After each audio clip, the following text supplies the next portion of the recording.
na, dali. Eto na nga!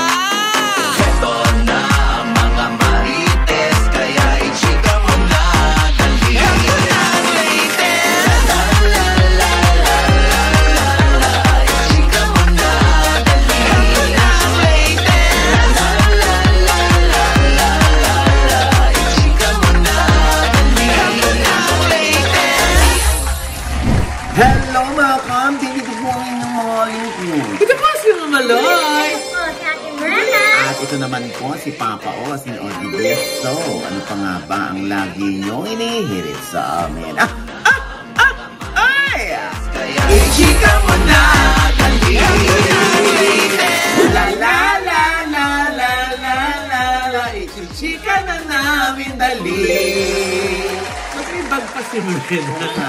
Aalis ka ba? Cellphone pala yun. Akala ko bag eh. Ako, grabe. Kumusta ka na, Brenda? Hindi na namin naririnig ang ubo mo. Hindi ko yan, mamaya-maya lang.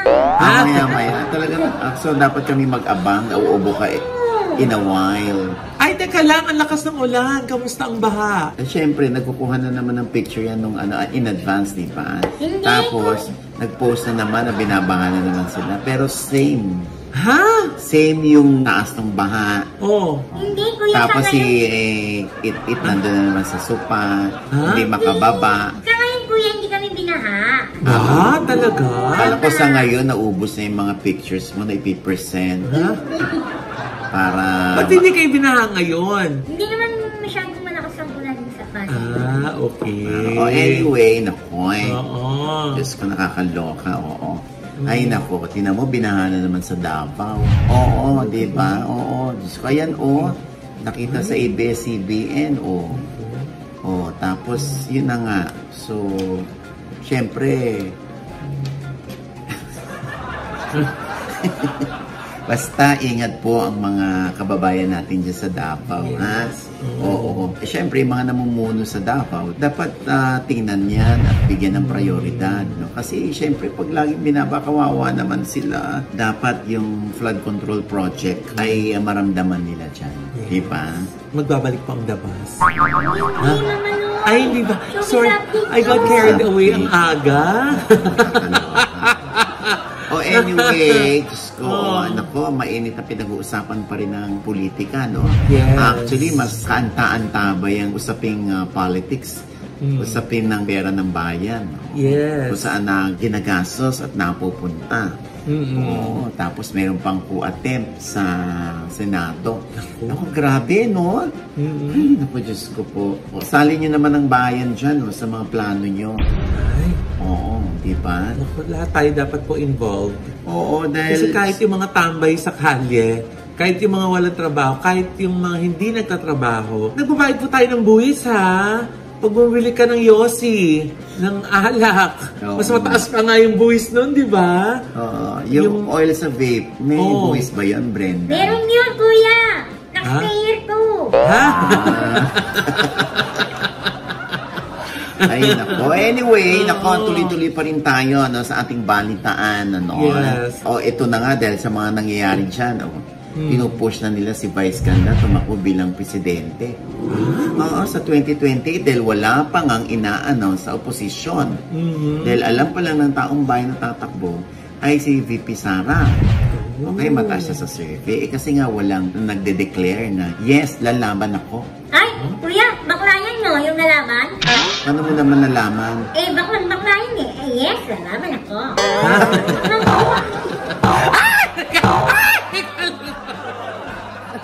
Teka lang. Aga-aga. Hindi nga. Bakit? Yung bakla si Vice. Ano nga sinabi? Ay, eto nga, Nay. Kasi na-interview si Director Lab Diaz. Sabi niya ganon.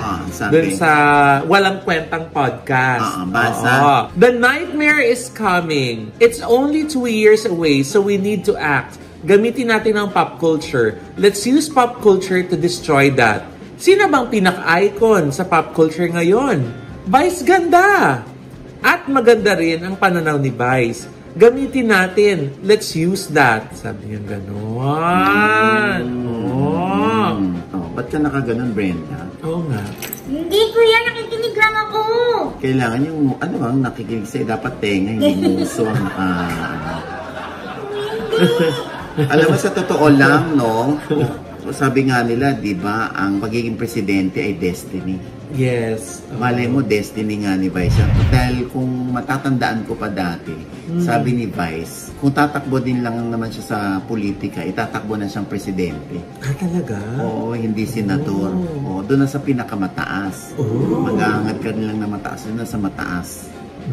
O, yun nga yun, pagiging presidente. Basta wala raw siyang gagastusin. Oo, basta alam lang ng tao na kung naniniwala yung mga tao sa kanya, di iboto siya. Kung hindi, huwag siya iboto. Ganon. Oo. Alam mo, sa totoo lang, no? Why not? Oo. Diba? Eh, kasi, syempre, ang mga tao ngayon talaga gusto nila yung mga palapan. Gusto nila Gen Z. Yes. Matulad si Kiko Barsaca, yung congressman sa Dasmariñas, di ba? Parang aliw na aliw sila sa pakikipagbardagulan ni Kiko Barsaca. Oo. Eh, hindi naman din na matatawaran yung talino ni Meme. Alam naman natin na matalino siya, Political diba? science yan. Oh, Sa FEU. Pero hindi ko lang alam kung nagtapos siya o nag-graduate. Parang hindi siya nag-graduate. Pero mahusay makipagdebate. Yes. Oo. Tapos yung pagmamahal sa bayan, yung puso para sa mga madlang people, nandun din, di ba? Oo. So, pwede. Oo. Di ba? Kasi kung hindi pwede si Vico, dahil by then, 39 pa lang si Vico Soto. Oo, dapat 40, tumungtong ng 40, so 2034 pa siya makakalaban. Unless magkakaroon na ng charter change o constitutional amendments. Oo, na mula sa Kamara, ibababa ng Senado kung aprubahan nila. Yung 35 years old na mula 35 pataas ang pwedeng tumakbo bilang presidente. Dahil lang sukatan nila dyan ay yung nangyari sa US na 35 years old. Bakit daw hindi natin gayahin yun? Pwede. Oo. Bakit nga hindi? Di ba? Ayun na nga. O sana. Ayan po, Diba? kinakalampag ko na ang Kongreso. Ay. Kung gusto nyong pababa yung edad ng tatakbong presidente. Lalo na sa mga congressmen na totoong gusto nilang magkaroon ng pagbabago at sila mismo yung tutulong na makarecover ang Pilipinas sa kahirapan, na marubdob ang kanilang pagnanais na maiba na ang sistema. At tuloy-tuloy na ang pagbabago. Dahil ako nakikita ko talaga si Vico Soto. Pwede. Sa totoo lang ako at akin lang naman ito. Kung 40 lang si Vico Soto ngayon, ay panalo yan. Sana. Panalo yan. Kung di mangyayari yung maamyendahan ng konstitusyon. Kailangan ba ng charter change para mabago yung edad na? O pwedeng bill lang? Hindi ko alam pero may na dyan ang isa sa mga nagpupush dyan si Congressman Javi Benitez. Yes. Na igaya natin sa US yung edad ng tatakbong presidente. At ito yung na-file na, di ba? Na-file na niya. Sabi ni Sana. Vico, di ba? Pagkatapos ng kanyang mayorship, hindi na siya tatakbo. At gusto na lamang muna niya magturo. Kaya, pero kaya nga nang sinabi mo, ang pagiging presidente ay destiny. Destiny. Diba? Kaya antabayan na natin kung sinong lalaban kay VP Sara. Dahil ako mismo, gusto ko si Vico Soto. At saka sana yun nga, hanggang sa, hindi lang na hanggang 2028 dapat 2028 and beyond. Huwag na po tayong makontento sa corruption, di ba? Syempre, huwag na natin gawing normal yung corruption. Alam mo kung tatakbo si Vico Soto, kung sakali maamyendahan ng edad ng tatakbong presidente at pasok si Vico Soto, ang mangingiligang tumbong nito yung mga politiko na alam nila sa kanilang sarili na sila ay corrupt. Dahil talagang hahamunin at pananagutin sila ni Vico Soto. Transparency and accountability ang nais mangyari ni Vico. Kung magkagayong kaya, Nay, may mga tatakbo pa kaya para sa politika? Yun na nga. Siyempre, yung ibang mga politiko, paano naman kami? Aasa na lang ba kami sa sweldo? Ay, syempre, kakatwil. Ganun talaga. Diba? Tumakbo ka para tumulong sa bayan. Para maglingkod. So, hindi totoo yung itinatakbo mo. Di ba? Tumatakbo ka dahil gusto mong payaman o gusto mong i-continue yung etos na legacy ng family. Di ba? Kuya, teka muna. Mag-showbiz na tayo. Ayan ang nagagalit na sila, oh. Showbiz na. Parang ikaw ang nagagalit. Oo nga. Gusto namin ma-involve dito, Rene. Kung ayaw mong pag-usapan ito, umalis ka ngayon din. Oh, Hindi, yeah. kuya. Tama yan. Pag-usapan natin lahat. Involve tayo dyan. Tama. Bilis, di ba? Daling kausap, di ba? Hindi, mag-showbiz na tayo. Oo. Oo, kasi nabanggit lang si Vice, di ba? Yung isang araw, ano nangyari? Ayun nga na, humingi ng tawad si Meme Vice during the show. Dahil mamalo, hindi siya makakatakbo ng presidente. Mali! Ay, lumalo. Ano na pa ngayon? Ayaw mo. Ayaw mo naman ng politics. Teka lang. Oh, ano mga issue? Hindi kasi nga, dun sa segment ng Laro-Laro Pig, dun sa sa final round, yung isang contestant na hindi lumaban. Kumbaga hindi niya, tinanggap niya na yung Pinamili siya between jackpot question or yung parang consolation prize and tanggapin niya na. napanalunan niya. Oo. So, pinili niya na yung 50,000. Eh, ang jackpot, 600,000. So, nung tinanggap na, sabi ni Meme, sige, anuhin pa rin natin. Itanong pa rin natin yung tanong. So, dun sa ang tanong was, anong pen name na ginamit ni Gregorio del Pilar? Tapos, pagkabasa ng question, sabi ni Meme, binasa ko lang po ang tanong. Pero mali po yung tanong. Dapat, ang tama pong sagot doon ay Plaridel. Pero paano magiging tama ang sagot na Plaridel kung mali ang tanong? Dahil ang dapat daw na tanong ay, ano ang pen name ng bayani na si Marcelo H. del Pilar? So, dahil doon, hiyang-hiya si Meme, humingi siya ng tawad. Sabi niya, hiyang-hiya po ako. Parang gusto na daw niya mahimatay. Sabi niya, gano'n. So, agad-agad namang nag-sorry si Meme sa Madlang People at saka sa live viewers ng ng It's Showtime. So, hinangaan naman siya dun sa act na yun, Nay. At dahil nga para doon makabawi, instead na 50,000, ginawa yung 100,000 na yung mauuwi ng contestant. Wow! Talagang na natataranta, na nalulungkot, nagagalit, at nahihiya si Vice pag mga ganyan may mga pagkakamali. Kasi syempre siya yung tinaguriang DUH yan o Business Unit Head ng It's Showtime. Tsaka, alam mo, anything goes pagdating sa live.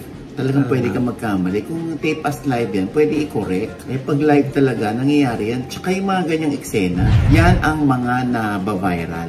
Yung mga mali, hindi yung perfect. Pansinin mo. Diba kasi pag tama, pag maayos, pag smooth ang takbo, hindi yan nabaviral. Pero pag nagkamali, natalisod, natanga, yun ang nabaviral. Katulad nito si Kim Chiu. Okay. Diba? Tinawag niya yung 4 of Spades ban. Oo, ng Ivy of Spades. Oo. Pero kasi naman minsan, di ba, pag mabilis ka lang na nagbabasa or hindi mo nabasa prior yung prompter mo o kaya yung script mo, minsan kung ano yung unang basa mo di ba? O kung ano yung tama ng mata mo. Correct. And it happens. Hindi naman natin sila kailangang i-crucify for that. Diba? Kaya nga tinamo, si Kim Chiu may paliwanag dyan. Oo, yung pagkakamali na yung para siyang, ayun, binabash na naman siya, di ba? Ano sinabi ni Kim Chiu dyan? Eto nga na yung nasusulat. Basa. Sabi niya dun sa isang basher. Honest mistake. Di ko talaga sila kilala. Kung naitama ko yung pangalan nila, may mababago ba? Mababalik ba sa atin yung ninakaw na tax natin? I think there is much more problem in Philippines now than this. This will be the last time I answer this. Right now, there are far bigger problems in our country and even in our own lives than nitpicking in small things like this. Ako nga, my surname is often misspelled as Chewy instead of Chiu. Pero, never ko naman pinapalaki or ginagawang issue. Ang hirap sa iba, instead of lifting each other up, we pull one another down. Kuya, halatang napikon si Kim Chiu sa basher niya, no? Kasi parang feeling niya, pinagmukha siyang tanga Ay, alam mo naman ng mga netizen, lalo na yung iba na napakadali lang gawin sa kanila, ay mambash, hindi mag-compose o hindi mag-isip. Kasi ganun yung kanilang engagement. Alam mo yung ganun yung klase ng kanilang engagement na gusto. Gusto nila ng ookray, ng babardagol. Yan. Lalayo ka pa ba? Tayo nga, Diyos ko. Kaya nga, Diyos ko, ako okay na. Ang lagi kong iniisip, alam mo, pag wala tayong bashers, Oo. Baka wala tayong dating. At saka minsan kahit diligent ka, di ba na tayo, napakaingat natin dun sa mga tama ba yung pronunciation, tama ba yung name, tama yung mga binabalita natin dito. Minsan sumasabit pa din di ba? Oo. Pero I think yung best attitude dyan is admit and tawanan, di ba? Oh, correct. Kasi lalo na pag mga ganong pagkakamali lang sa pangalan, di ba? Oo. Tawanan na lang natin, Tama, di ba? oo. Huwag na po nating idikdik, Oo, di ba? Oo, di ba? Kaya kung ako kay Kim Chiu, dead man na. Ako, kilala mo ko, sinasaktan ko yan, Doy. Yung mga ganyan. Pag sinasabing bias ka, oo, bias ako. Happy? Ha? Tapos ang usapan. Oo. Naku hindi ka naman Ochi hindi naman tama yan Oo, hindi tama. Happy? Ha? Bakit ka makikipag-diskusyon kung ang gusto nilang paniwalaan ay yung gusto nilang paniwalaan? Oo. At hindi sila makikinig sa rason o sa explanation ng iba. O di, sakyan mo na lang sila. Ang daming pinagmumukha kaming tanga. Oo, totoo. Pero nood naman ang nood, di ba? Ah. Para tangkilikin nyo yung sabi nyo tanga, mas tanga kayo. Teka, hindi ka naman galit, Nay. Hindi ako galit. Huh? Yang naman ako sa inyo, no? Kuya Michael B. Napanood Diba? kasi namin ni Lloyd. Di ba? Ang galing-galing ni Michael Galing ni Michael B. Grabe. Tsaka ng mga, Yung lumaga. Yung gumanap na Jinggoy. Yeah. Tapos yung isa Marco Lecta. Senador Marco Lecta. Alam mo yun? Yung nakakaaliw yung payong. Yes. Oo. Bakit mo binili yung Rolls Royce? Dahil ba sa Nanulili. payong? Hindi. Yung payong ang binili ni Michael V. Dahil may kasamang Rolls Royce. Diba? Ay, naku. Alam mo, sa totoo lang, no? Si Diskaya mismo. Oo, si Sara Diskaya. Talagang, ang narinig ko nga, naaliw dun sa ginawa ni Michael V. Gusto makipag-collab. Totoo? Oo. Talaga? Oo, Diyos ko. Oo, Diyos ko. Hindi ko alam kung may sinabi si Michael V. Na? Yang hiya naman ako sa'yo, no? Ha? Ay, naku, Diyos ko. O basta, saludo kay Michael V, ha? Yeah. O, yung mga, alam mo, yung mga ganyan na dapat ikinaiirita natin, no? Ginagawa na lang natin ng katatawanan. Yes. Diba? Pero ano lang mo yun, ha? For entertainment purposes. Hindi para tawanan natin ang corruption at saka ang maling sistema. Oo. Hindi naman porke may mga ganyang mga satire na palabas, ino-okayan natin yung mga yan. Diyos ko. Uy, pero ang dami na kami sa abangan na susunod na kabanata. Yes. Dahil sa mga nangyayari ngayon sa politika, di ba? Di kaya naengganyo si Direk Joey Reyes? Di ba siya ang writer ng Oo. ng abangan? Sabi nga ni Direk Joey Sakan, ang bilis-bilis niyang sinusulat pag abangan ng susunod na kabanata. Oo. Dapat maibalik yan ng ABS-CBN. Oo nga. Oo. Yan ang mga ganyang palabas ang kinakailangan natin para parunggitan ng mga politiko na nagpapayaman sa pwesto. Oo. Na lahat sila gustong labanan ng korupsyon. Sabi ko nga, gusto yung labanan ng korupsyon? Ano yan? Sasapakin niyo yung sarili niyo? Wow. Ang dami din nag-comment dun sa post mo na yun. Wag. Oo. Isoli na lang. Oo. Diyos ko, kaya lagi ko sinasabi, tinan mo yan na, kahit gaano karami ang pera ninyo na hindi galing sa legal, galing yan sa pera ng bayan, tandaan nyo, hindi yan makakabili ng peace of mind. Hanggat meron kayong ninanakaw. Hiyang-hiya naman ako sa inyo, no? Ha? Paano?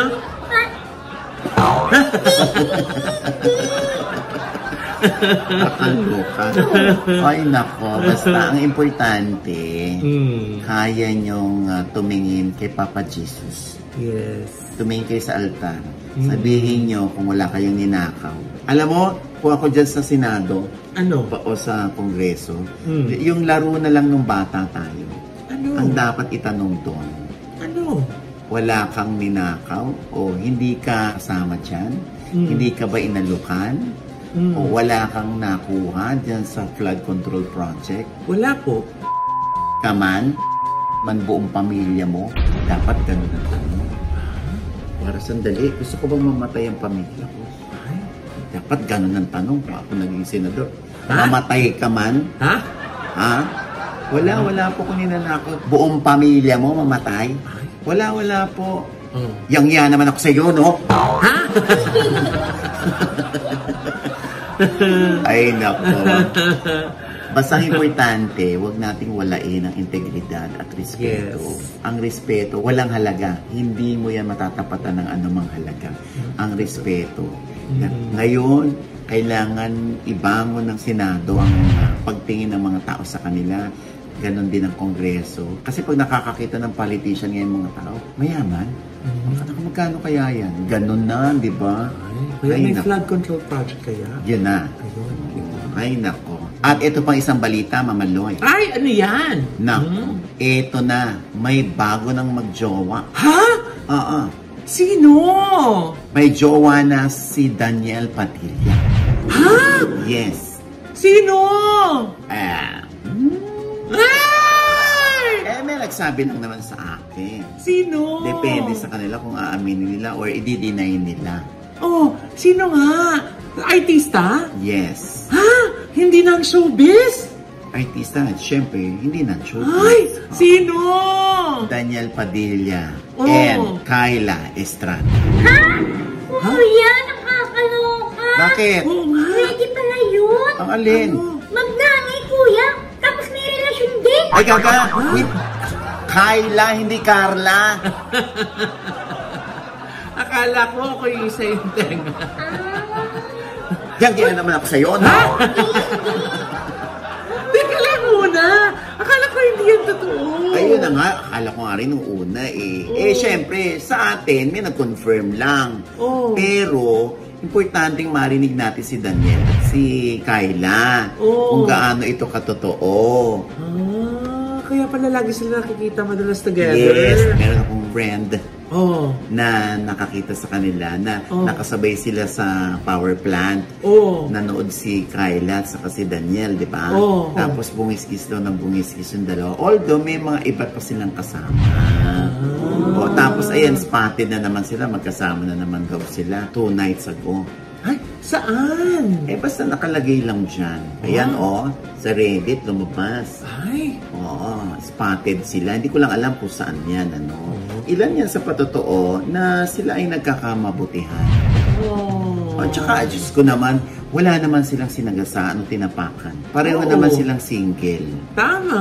Oo. Naku, kuya. Baka i-bash ng mga fans at niya si Kyla. Hindi naman siguro. Oo. Matatalino na mga fans ngayon. At At, saka- marunong na silang tumanggap na, hanggang doon lang eh. Oo. Diba? Okay lang naman yan. Hindi naman siya ibabash, Mrena. Oo Kasi nga. kahit si Catherine, diba, meron na rin.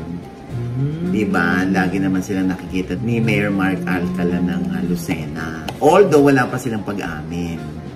Dito kay Kyle at kay DJ, ayun. So, isang source ang nagsabi na sila na Ay. ngayon, bahala na sila kung gusto nilang i-deny ito or aminin. At wala namang problema kung aaminin. At saka sana true. Para happy sila, di ba? Love, love, love. Oo, di ba? Tsaka I'm sure yung mga fans din ni DJ will be happy kung malalaman lang na masaya ang puso ni Daniel ngayon. Oo, at saka matatalino ng mga fans niya. Alam nila yung mga, hindi na nila kailangan ipilit.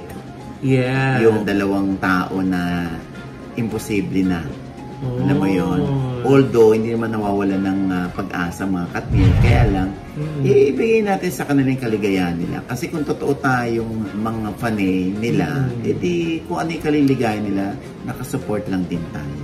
Yeah. Diba? After all, si Kyla ay isang matino, maayos na babae. Yes. Diba? Mabait. Oo. Pagmahal sa magulang. Oo. Diba? And with that, mga kaibigan, ito po yung mga link. Ito po si Mama Loy. Mga nanonood po sa amin, hindi pa namin subscriber. Please subscribe now na. Click yung like and subscribe button na nandyan sa baba. At kung naibigan niyo po yung ating episode ulit, meron kayong komento sa lahat namin chika, comment below, click like button, huwag kalimutang i-click ang notification bell! Dahil pag kilik yan kayong unang-una manonotify na meron kaming latest update, ha? Siyempre pa ang kanya-kanya naming channel. Yes, sana manood at mag-subscribe po kayo sa channel ko. That's Mamaloy, M-A-M-A-L-O-I. And of course, nais natin magpasalamat sa Envy Skin Beauty and Wellness Center for skin, face, body, and wellness. Nandiyan po sila sa Mario Ignacia, tapat na po ng ABS-CBN sa ground floor po ng Grandia Place. Yan, magpabook na po kayo para sa inyo po mga drips. Dahil ang mga drip nila na yun, nagsisimula lang sa 1,800 pesos. Oo. Diba? Meron Ayan, drip. Oh. Nagpa-PRP ako, Loy. Yes, ako din. Oo, ayan, Oo. diba? Kaya nagpipil pa ako. Ako din diba? nagpipil pa. Oh. Oo, pil na pil ko eh. Talaga ba? Ang Envy Skin Beauty and Wellness eh. Lalo na mga ngiti natin. Yes! Courtesy of Gorgeous Smile Dental Clinic ni Dr. JC Solis. Diyan naman po sila sa E. Rodriguez, tapat lang po ng Christ the King Church. At sa tawid lang po ng Christ the King Church din lang po. Andyan naman po ang Anytime Fitness na Hemady Square branch. Yan, dyan po ako nag-gym. Hello po, Coach Mark. Ayan, ikaw naman, Brenna. Yes, hello mga ka-update. Papalo naman po ng aking FB page. Ate Brenna po, M-R-E-N-A. Ayan. Ideal Vision. Yes, Ideal Vision, Doc Jessica C. Oo, alam mo na. Ang akin naman panayam kay, pagkatapos si Lars Pacheco, kinausap ko naman ang ex niya. For 7 years na naging sila. Si Clyde. Si Clyde Vivas. Oh, ano sabi? Eto. Interview na ginawa namin. Alin doon ang gusto mo i-correct? Sinasabi nila sa akin, batugan ako. Kaya daw umalis si Lars sa akin sa 7 years dahil tamad daw akong tao. Gusto ko linawin ngayon, nababash ako. Hindi kanya nararamdaman. Siya na lang daw nang siya. Ang nagdedesisyon. Asan ka doon? Maoji, sa totoo lang, never ako nagdesisyon sa aming dalawa. So, anong una mong ginawa pagkatapos mo mabasa yung message niya? Hanap ko siya. Nag-anxiety ako, Maoji. Nabaliw ako. Sinaktan ko yung sarili ko para sa kanya. Sabi ko, ganito ba gusto mo? Ganyan. Sasaktan ko lang yung sarili ko. Ganyan. Kasi masakit din sa akin yun. Hindi niya naman alam yung kwento. Admit ko naman sa sarili ko yung Maoji. Yun talaga yung mali ko. Dumating si Clyde dito. Wow. May kasamang girl. Yung girl na kasama mo ay, yan ngayon ang girlfriend mo. Ayan. Ay, Sa OGDS Inspires po yan, ha? Yes. At mahal pa ba niya si Lars? Ano sabi? Naku. Yan ang abangan. Kung mahal pa niya, 7 years eh. Oo nga. Iniwan siya eh.